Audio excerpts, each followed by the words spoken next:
A paz do Senhor, meus irmãos. Hoje, neste domingo, domingo abençoado, nós comemoramos nessa semana também o mês da família. E eu quero estar abençoando as famílias agora no poder do nome de Jesus, tá bom? Que Deus abençoe sua vida. Que você seja agraciado pela presença de Deus nessa noite. Nós ouvimos os louvores que foram entoados, por parte do nosso Ministério de Louvor. E eu quero, neste momento, agradecer a vocês. Que Deus abençoe a vida de vocês. E a todos vocês, irmãos, que mesmo da sua casa estão louvando, estão agradecendo a Deus, tá bom?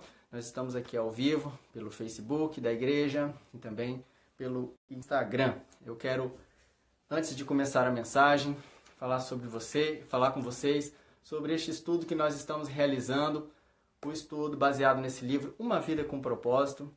Este é um livro especial e é uma mensagem, um estudo especial para você.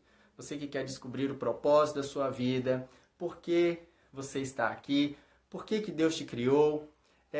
E isso vai fazer toda a diferença para que você então entenda que Deus tem um futuro brilhante na sua vida, na sua história. E entenda também o propósito de você estar aqui, o propósito de você ter nascido nesta cidade, nesta nação, fazendo o que faz, tendo as habilidades que tem e até mesmo os defeitos que tem. Tudo isso foi planejado por Deus. E eu quero que você estude comigo. Já postei no YouTube os 7 primeiros capítulos, os 7 primeiros dias. Então, até a lição 7, você já tem lá um resumo que eu fiz, tá bom? Quero dar uma paz do Senhor para todos os irmãos que já estão ao vivo comigo. Deus abençoe sua vida, tá bom? Então, todas as segundas, quartas e sextas, eu estarei colocando um estudo no YouTube, tá bom? Sobre uma vida com um propósito, tá bom? Então, já está lá postado, tá bom? Tudo começa com Deus. Você não é um acidente. O dia 3 eu coloquei lá o que dirige a sua vida. Dia 4 foi criado para ser eterno, 5, enxergando a vida do ponto de vista de Deus. 6, a vida é uma atribuição temporária, ou seja, a vida é breve.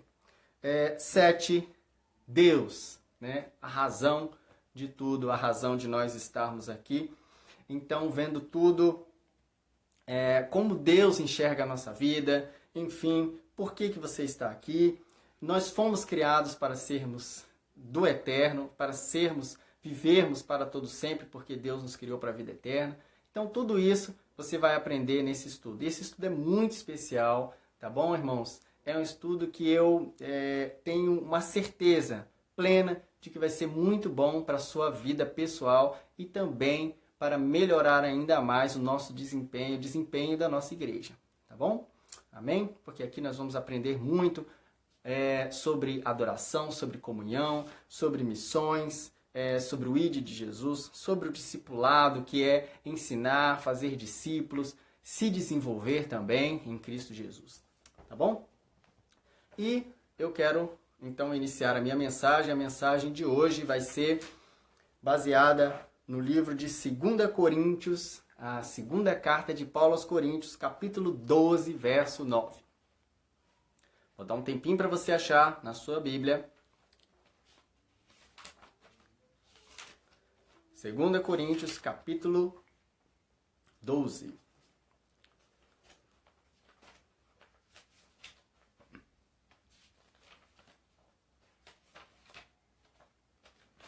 Coríntios, capítulo 12, verso 9. Ok? Então diz assim a palavra.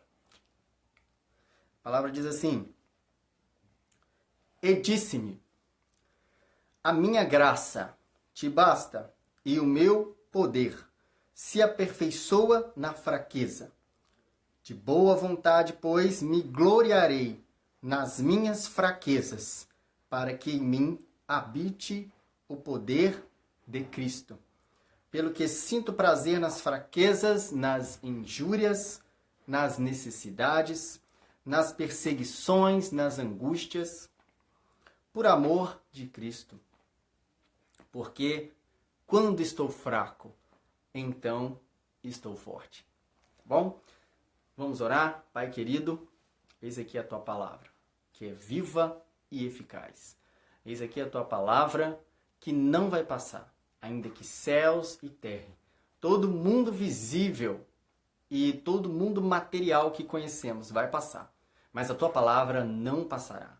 Por isso, ó Deus, essa palavra que é eterna e poderosa, essa palavra que subsiste, essa palavra que é rocha para os nossos pés, Deus, que possa abençoar a cada um que ouvir, no nome de Jesus. Senhor, que essa palavra encontre o coração, o qual o Senhor quer falar profundamente, e transforme a história de cada pessoa que esteja ouvindo essa mensagem através da tua palavra, pois a tua palavra é vida, pois a tua palavra é pão que alimenta, mais poderoso que o nosso alimento dia a dia, pois o Senhor Jesus disse isso no deserto: nem só de pão vive o homem, mas de toda a palavra que sai da boca de Deus. Fala conosco, é assim que nós oramos, no teu santo nome, Jesus Cristo. Amém. Então vamos.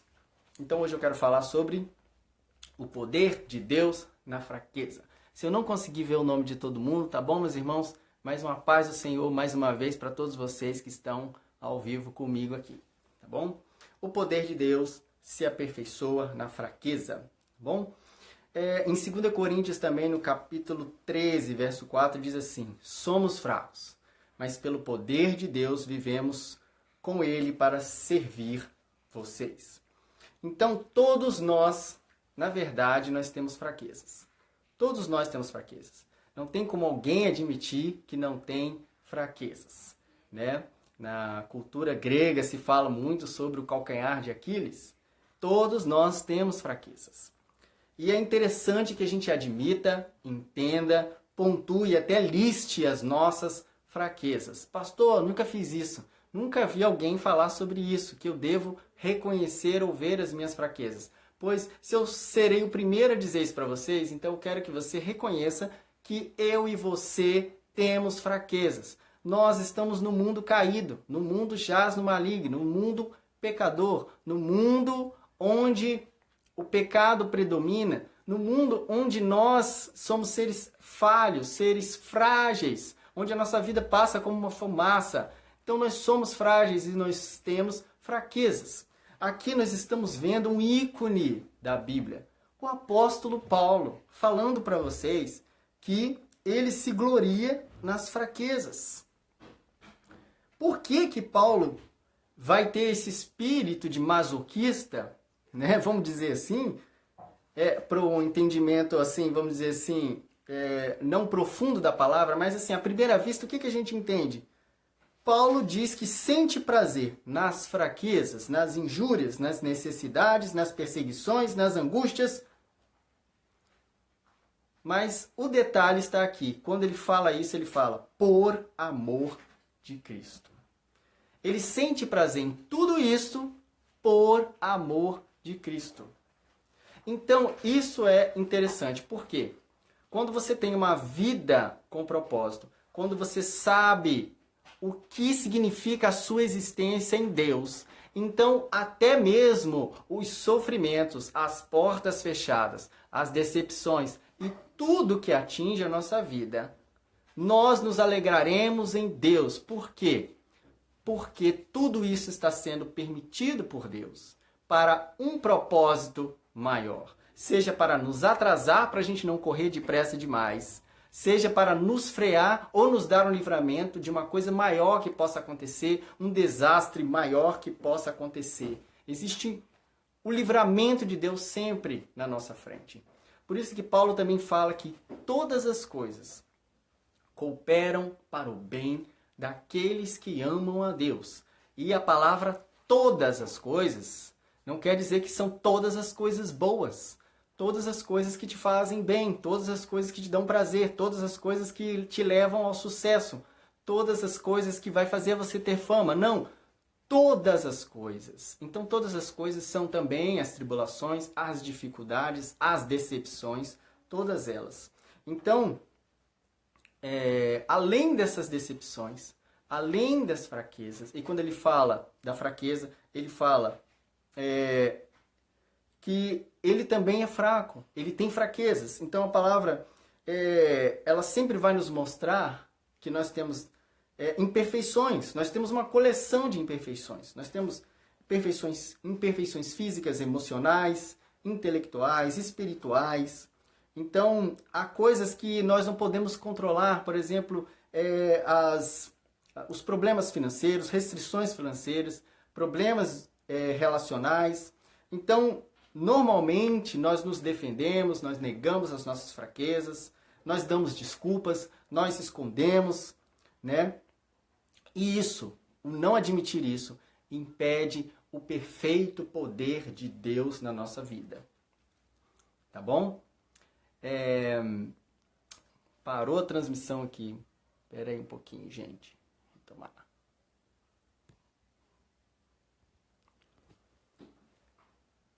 Acabou caindo a transmissão aqui, né, irmãos? Vou retomar aqui.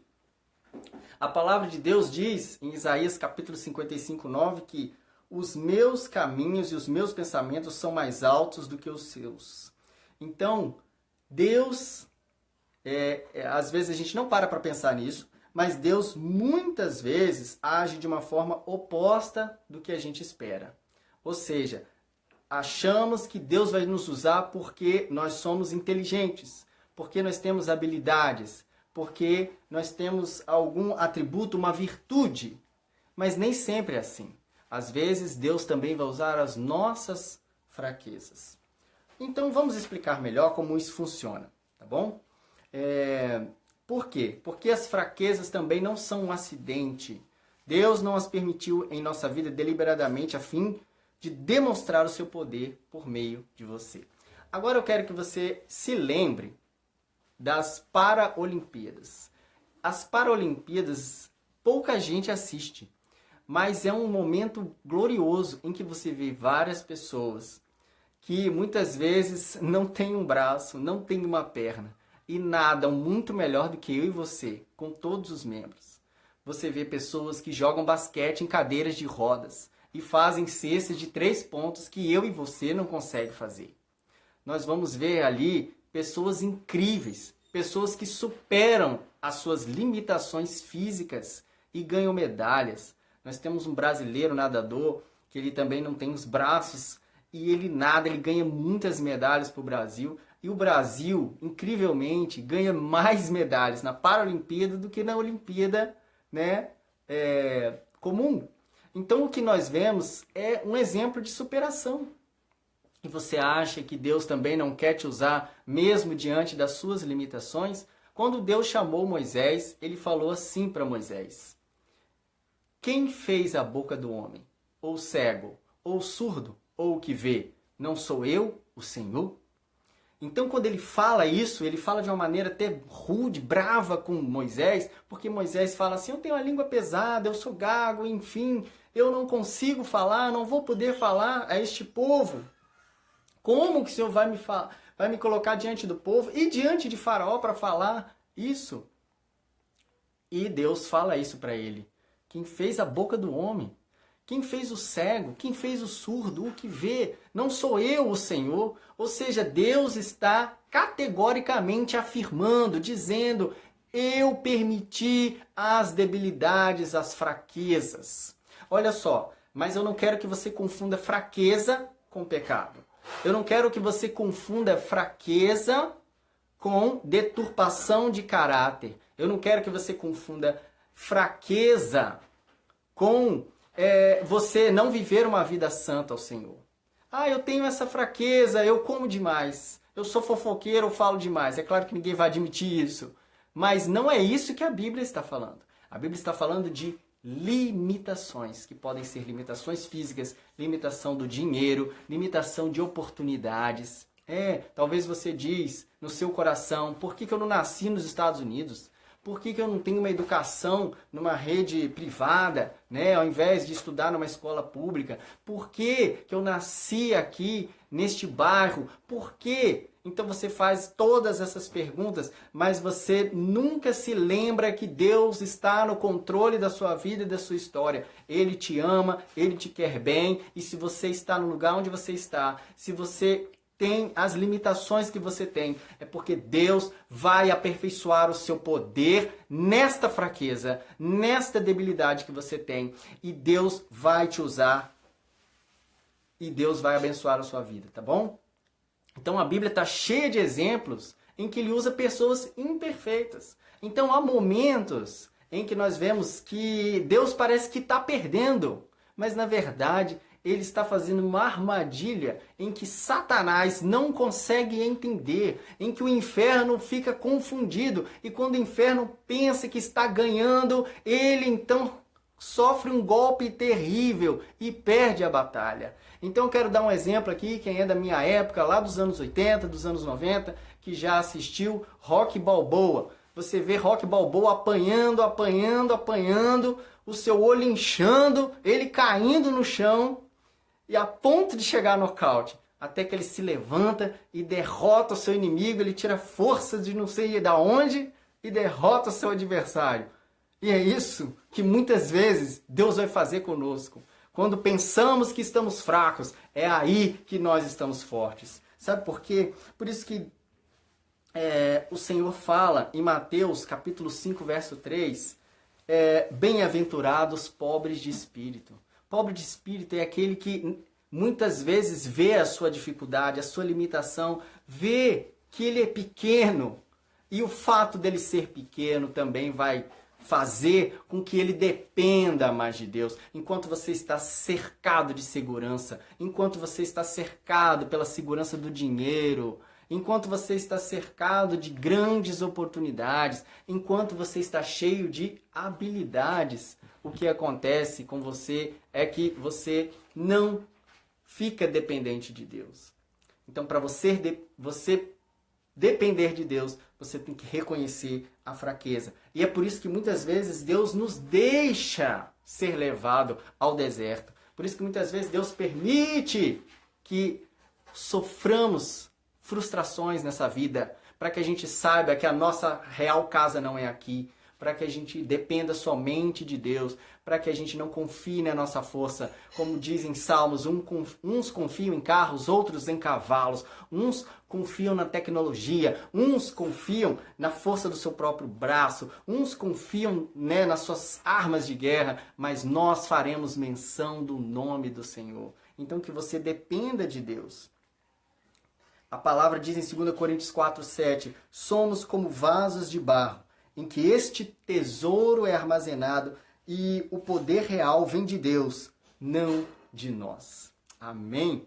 Então, para que a gente consiga viver isso que Paulo disse, eu vou ler de novo, esse pensamento de Paulo, que não é um pensamento masoquista, de jeito nenhum, ele só está reconhecendo. Então, quero mais uma vez dizer para você que fraqueza não é o mesmo que pecado.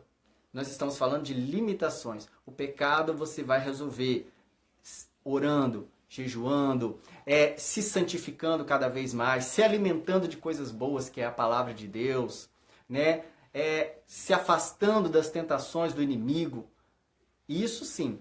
Agora, limitações você sempre vai ter e Deus vai permitir que você tenha. E eu vou te falar uma coisa. Por exemplo, Deus tinha um poderoso exército ali com Gideão. Nós tínhamos um exército ali com Gideão de 32 mil homens. E Deus fala para Gideão, Gideão, tem pessoas demais aí. E ele começa a fazer uma peneira. E nessa peneira, nesse processo que Deus faz com o exército de Gideão, esse número de 32 mil homens diminui para 300. Ou seja, 1 em cada 450. Imagine você passar por um processo seletivo em que apenas tem uma vaga para 450 pessoas disputando uma vaga. É assim que é o exército de Deus. O exército de Deus exige pessoas totalmente dependentes dele. Você está preparado para se alistar nesse exército?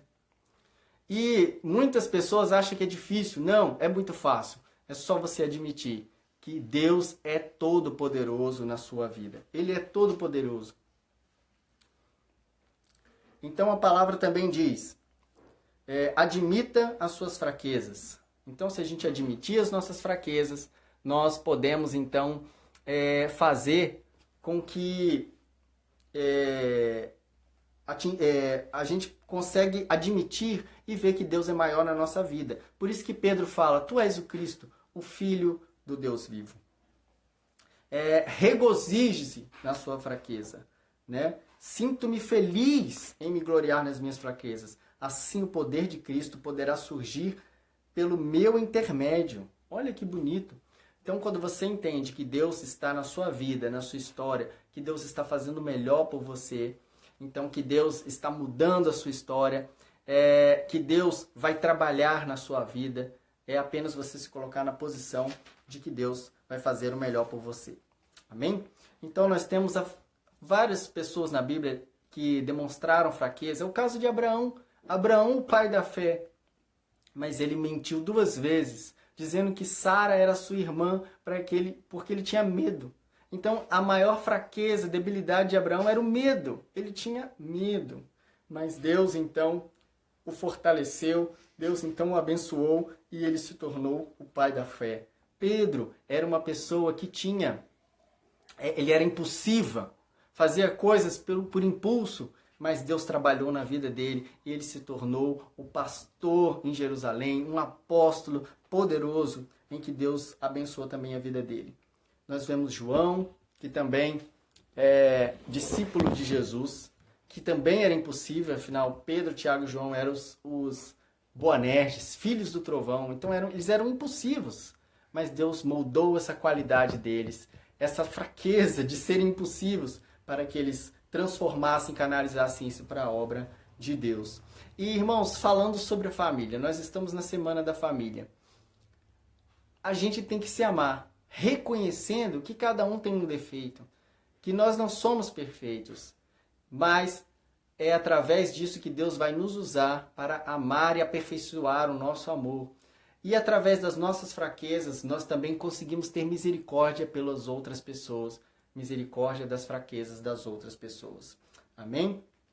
E é importante que você compartilhe as suas falhas, as suas fraquezas, para você, então, principalmente com Deus, faça uma oração sincera.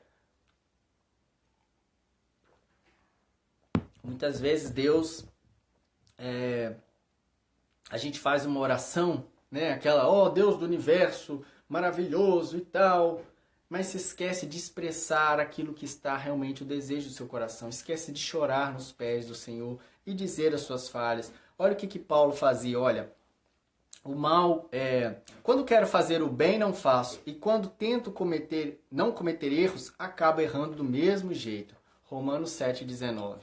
2 Coríntios, ele fala também, eu contei-lhe tudo que eu sentia. Então, ele expressando seus sentimentos à igreja. Ele fala das frustrações, fomos pisoteados, totalmente subjugados, pensamos que jamais iríamos sobreviver àquela situação. 2 Coríntios 1,8. E ele fala dos medos dele. 1 Coríntios 2,3. Quando fui até vocês, estava fraco, amedrontado e trêmulo. Então, nós que somos da família de Deus, nós que temos comunhão uns com os outros, também precisamos mostrar uns aos outros que somos fracos. Se eu ficar apenas mostrando que tenho as minhas qualidades que eu tenho, as pessoas vão olhar para você e para mim e vão dizer assim, esse cara é perfeito demais, eu não vou conseguir alcançá-lo. Não, temos sempre que mostrar. Igreja não é lugar para pessoas perfeitas. Igreja é lugar para pessoas que vão ser aperfeiçoadas pelo Espírito Santo de Deus. E assim você vai mostrar para as outras pessoas. Todos nós somos dependentes da graça de Deus. Então, glorie-se na sua fraqueza. A palavra diz em Romanos 8,26, o Espírito nos ajuda na nossa fraqueza. Amém, irmãos? Então, que Deus abençoe a você. E aquele que espera no Senhor, Isaías 40, verso 31. Os que esperam no Senhor renovarão as suas forças. Neste momento de pandemia, nesse momento de coronavírus, nesse momento em que a economia tem tomado prejuízo, em que eu e você temos sofrido as consequências disso, em que muitos comércios estão fechados, em que muitas pessoas precisam realmente depender totalmente de Deus. Deus permitiu isso na sua vida, porque Deus também vai dar um escape. É apenas você confiar plenamente no Senhor. Você que é de Deus, você que ainda não tem o Senhor Jesus, aceite a Cristo como seu Salvador, dependa dele e ele vai guiar você na sua história e vai guiar você no bom propósito que ele já planejou para a sua história e vai te dar o fim que você espera. Amém? Então que Deus abençoe a sua vida. Eu quero terminar aqui. Que o amor de Deus e a graça do Senhor Jesus e a comunhão do Espírito Santo esteja com você. Deus abençoe, uma excelente semana e Deus continue com você no nome de Jesus. Amém.